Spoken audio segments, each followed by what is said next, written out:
एक भिखारी था। वो रेल सफर में भीख मांग कर अपना जीवन यापन करता था।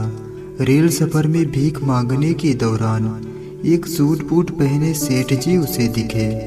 उसने सोचा कि ये व्यक्ति बहुत अमीर लगता है, इससे भीख मांगने पर ये मुझे जरूर अच्छे पैसे देगा।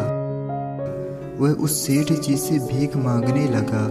तभी फिर भिखारी को देखकर उस सेठ ने कहा, तुम हमेशा मांगते ही हो, क्या कभी किसी को कुछ देते भी हो? साहब मैं तो भिखारी हूँ, हमेशा लोगों से मांगता ही रहता हूँ। मेरी इतनी औकात कहाँ कि किसी को कुछ दे सकूं। सेठ जी ने कहा, जब किसी को कुछ दे नहीं सकते हो तो तुम्हें मांगने का भी कोई हक नहीं है। मैं एक व्यापारी हूँ और लेन देन में ही विश्वास करता हूँ। अगर तुम्हारे पास मुझे कुछ देने के लिए हो तभी मैं तुम्हें बदले में कुछ दे सकता हूँ। तभी वह स्टेशन आ गया जहाँ पर सेठ जी को उतरना था। वह ट्रेन से उतरा और चला गया। इधर भिखारी सेठ की कही बात के बारे में सोचने लगा। सेठ के द्वारा कही गई बात उस भिखारी के दिल में उतर गई और वह सोचने लगा कि शायद मुझे भीख में अधिक पैसे इसलिए नहीं मिलता क्योंकि मैं उसके बदले में किसी को कुछ भी नहीं देता हूँ। लेकिन मैं तो भिखारी हूँ, किसी को कुछ देने के लायक भी नहीं हूँ। लेकिन कब तक मैं लोगों को बिना कुछ दिए केवल मांगता ही रहूँगा।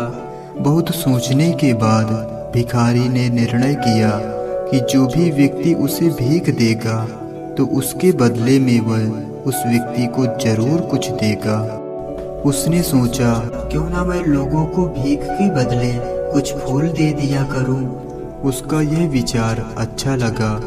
उसने वहां से कुछ फूल तोड़ लिए। वह ट्रेन से भीख मांगने के लिए पहुंचा। जब भी कोई उसे भीख देता तो उसके बदले में वह भीख देने पर कुछ फूल दे देता।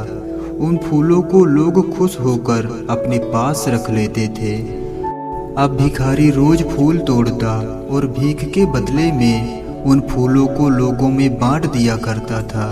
कुछ ही दिनों में उसने महसूस किया कि अब उसे बहुत अधिक लोग भीख देने लगे हैं। वह स्टेशन के पास सभी फूलों को तोड़ लाता था।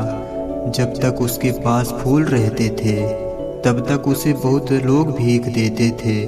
लेकिन जब फूल बांटते बांटते खत्म हो जाते तो उसे भीख भी नहीं मिलती थी। अब रोज ऐसा ही चलता रहा। एक दिन जब वह भीख मांग रहा था तो उसने देखा वही सेठ ट्रेन में बैठे हैं, जिसकी वजह से उसे भीख के बदले फूल देने की प्रेरणा मिली थी। वह तुरंत उस व्यक्ति के पास पहुंचा। उस सेठ को यह बात बहुत पसंद आई। सेठ जी ने कहा, वाह क्या बात है, आज तुम भी मेरी तरह एक व्यापारी बन गए हो।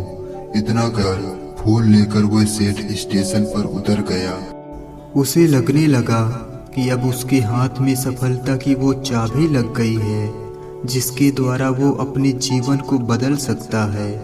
वो तुरंत ट्रेन से नीचे उतरा और उत्साहित होकर बहुत तेज आवाज में ऊपर आसमान की ओर देखकर बोला, मैं भिखारी नहीं हूँ, मैं तो व्यापारी हूँ, मैं भी अमीर बन सकता हूँ। लोगों ने उसे देखा तो सोचा कि शायद भिखारी पागल हो गया है। अगले दिन से वो भिखारी उस स्टेशन पर फिर कभी नहीं दिखा। एक वर्ष बाद उसी स्टेशन पर दो व्यक्ति सूट बूट पहने हुए यात्रा कर रहे थे।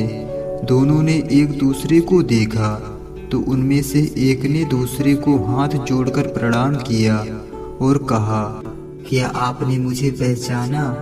सेठ ने कहा, नहीं तो, शायद हम पहली बार मिल रहे हैं। भिखारी बोला, सेठ जी आप याद कीजिए, हम पहली बार नहीं तीसरी बार मिल रहे हैं। सेठ ने कहा, कब मिले थे हम? अब भिखारी बोला, हम पहले भी 2 बार इसी ट्रेन में ही मिले थे। मैं वही भिखारी हूँ जिसको आपने पहली मुलाकात में भीख के बदले में कुछ देने की सीख दी थी और दूसरी मुलाकात में बताया था कि मैं वास्तव में कौन हूँ। नतीजा ये निकला कि आज मैं फूलों का एक बड़ा व्यापारी बन गया हूँ। आपने मुझे पहली मुलाकात में प्रकृति का नियम बताया था कि हमें तभी कुछ मिलता है जब हम कुछ देते हैं। लेन देन का नियम वास्तव में काम करता है। और इस प्रकार वह भिखारी एक अमीर आदमी बन गया।